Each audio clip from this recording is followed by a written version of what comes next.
ఒక marriage unsuccessful అవ్వడానికి కారణాలేంటి? ఆ టోనింగ్ అని అన్నారు కదా సార్, హ్మ్. అది కూడా ప్రాబ్లం అయింది. హ్మ్.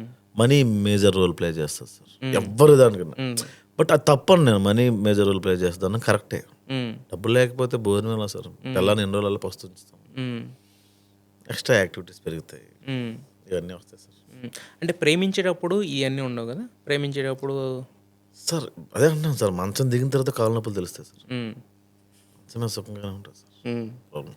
సో, అంటే మీరు సిరీస్‌లో వచ్చే ఐడియాలు ఇవన్నీ కూడా నిజ జీవితం నుంచి మొత్తం అన్నీ లిఫ్టింగ్ కాదు సార్, కొన్ని కొన్ని వరకు సార్. నా X is very good sir. హ్మ్. తను సార్, నా లైఫ్లో వచ్చే ప్రతి తప్పుకి నేనే కారణం. హ్మ్. ఎవడో నా ఎక్స్ లేకపోతే నన్ను ఏదో చేసిన అమ్మాయి చాలా మంచి అమ్మాయి, ఉన్న నెల బాగా చూసుకుంది.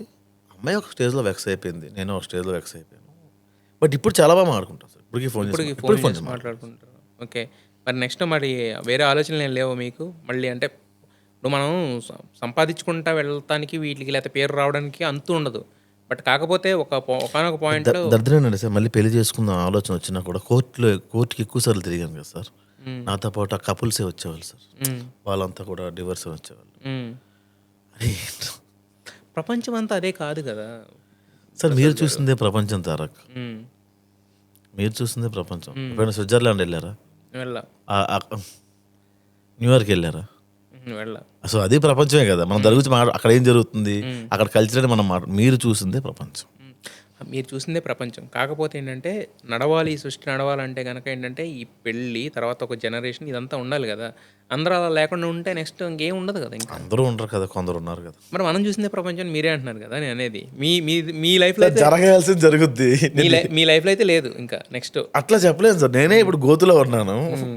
తాలిబొట్టు కూడా ఇసిరేయండి, మంచం మల్లెపూలు అన్ని గోతులు వేసేయండి, ఇక్కడే పిల్లలకి అంటాను అంటే నేనే బొక్కలో ఉన్నాను సార్. ఇంక బొక్కలో తాలిబొట్టు అంటే అలాగా కష్టం కదా సార్. మరి మీ ప్రకారం అంటే సార్ మీరు చూసిన మీ జర్నీ గాని ఇదంతా ప్రకారం పెళ్లనేది ఎప్పుడు చేసుకోవాలి సార్ లైఫ్‌లో? డబ్బులు ఉన్నప్పుడు సార్. హ్మ్. డబ్బులొకటి ఉంటే సరిపోద్దంటారు.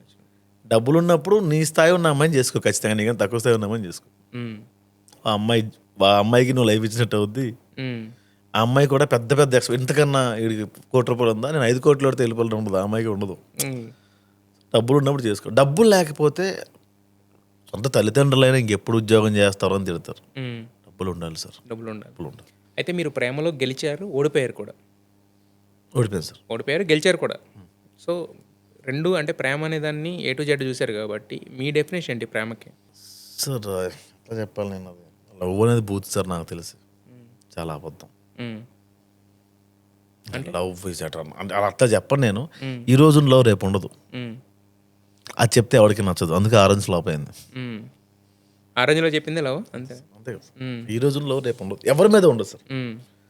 చిన్నప్పుడు మీకు మీ అమ్మగారి మీద ఉన్న ప్రేమ ఈ రోజు ఉండదు, హ్మ్. ఖచ్చితంగా ఉండదు. వయసు పెరిగే కొద్దీ కోపాలు వస్తాయి, హ్మ్. ఇంట్లో వాళ్ళని కూడా సీరియస్ అవుతాం మనం. హ్మ్. చిన్నప్పుడు అలా ఉన్నాం, అమ్మ లేకపోతే, అమ్మ కనబడకపోతే తట్టుకోలేము మనం. హ్మ్. హ్మ్. హ్మ్. సో లవ్ అనేది రూపాంతరం చెందుతూ ఉంటుంది. తల్లిదండ్రుల వరకు ఓకే, మిగతా అంతా బూత్ సార్. మిగతా అంతా